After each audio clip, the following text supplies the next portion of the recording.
Tiga orang Farisi yang menjadi murid Yesus. Orang Farisi yang menjadi murid Yesus adalah para pengikut Tuhan Yesus yang berasal dari kalangan Farisi, yakni sebuah sekte terkenal di Israel pada masa itu. Berdasarkan catatan Alkitab dan tradisi Kristen, setidaknya ada 3 orang Farisi yang kemudian bertobat dan percaya kepada Tuhan Yesus. Namun demikian, hanya satu dari antara orang Farisi yang menjadi murid Yesus ini yang pernah bertemu langsung dengan Tuhan Yesus, bahkan bertobat karena pengajarannya. Jika membaca kisah hidup Tuhan Yesus di kitab-kitab Injil, maka kita akan menemukan fakta bahwa ia adalah orang yang sangat sederhana dan bersahaja. Tuhan Yesus sendiri mengakui bahwa dia tidak mempunyai tempat untuk meletakkan kepalanya. Matius 8 ayat 20.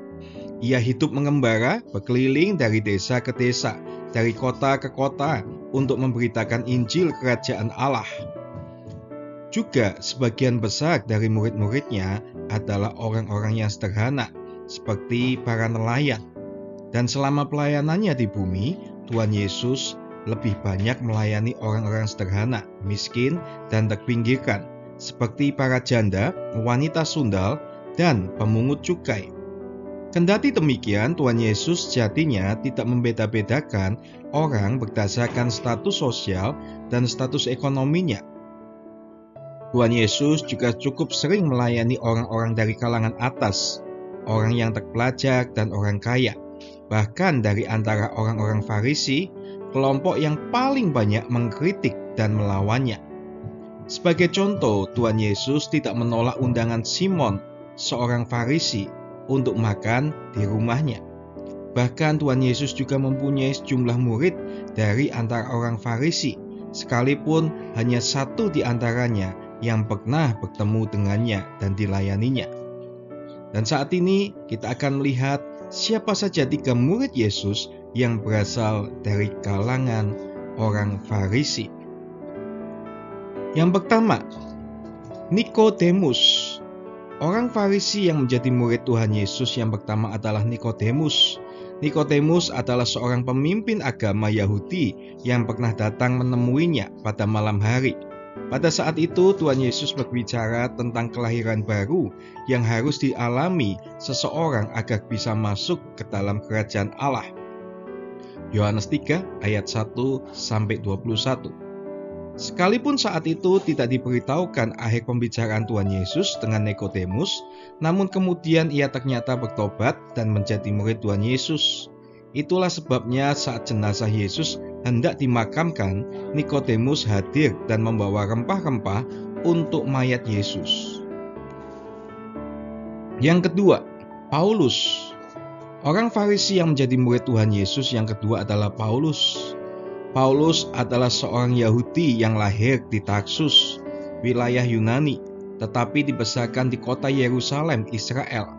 Sebagai orang Yahudi perantauan, Paulus pasti fasih berbahasa Yunani, bahasa internasional pada waktu itu.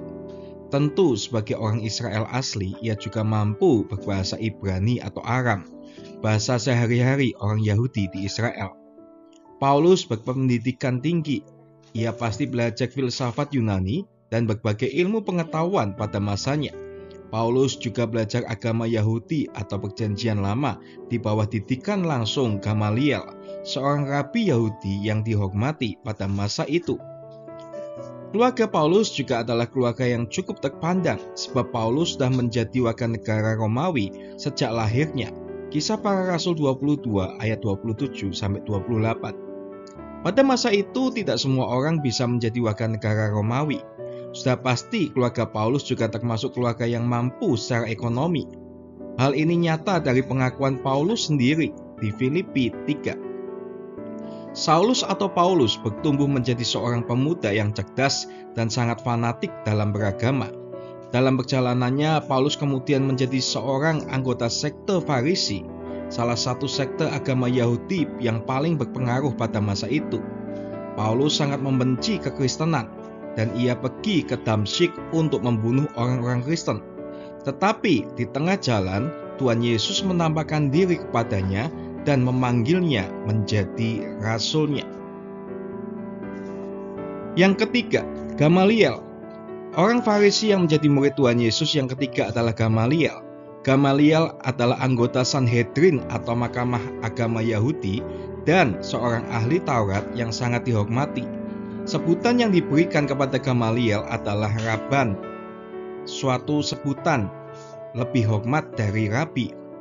Apalagi Gamaliel adalah cucu Hillel, seorang ahli Taurat Yahudi yang sangat tersohor, yang merupakan guru semua orang Farisi. Ketika para rasul, Petrus dan kawan-kawan memberitakan Injil kepada orang-orang Yahudi, para pemimpin Yahudi menangkap para rasul dan menghadapkannya kepada Mahkamah Agama. Mereka menginterogasi para rasul dan meminta mereka untuk tidak lagi memberitakan Injil. Tetapi Petrus dengan tegas menolaknya. Akibatnya Mahkamah Agama itu menjadi marah dan berniat membunuh mereka. Tetapi Gamaliel mencegah mereka. Dengan bijak Gamaliel berkata bahwa jika ajaran para rasul tidak berdasar dari Allah, maka mereka akan lenyap dengan sendirinya, tidak usah dibunuh. Tetapi jika ajaran mereka berasal dari Allah dan mereka membunuhnya, maka mereka akan menjadi orang-orang yang melawan Allah. Usul itu dituruti oleh anggota Mahkamah Agama. Tetapi mereka tetap menyesah para rasul dan melarang mereka memberitakan Injil. Gamaliel adalah guru Saulus atau Paulus sebelum ia bertobat menjadi rasul. Alkitab tidak menyebut bahwa Gamaliel menjadi orang Kristen atau pengikut Tuhan Yesus, tetapi tradisi gereja mengatakannya demikian. Bahkan sebagian orang meyakini bahwa Gamaliel sudah menjadi Kristen secara diam-diam ketika masih menjadi anggota Mahkamah Agama Yahudi, sehingga ia melarang orang Israel membunuh para rasul. Sejumlah denominasi gereja Kristen seperti gereja Katolik dan gereja Ortodok Timur punya perayaan khusus atau kalender gerejawi untuk mengenang Gamaliel setiap tahunnya, seperti tokoh-tokoh gereja lain. Itulah 3 orang Farisi yang menjadi murid Tuhan Yesus.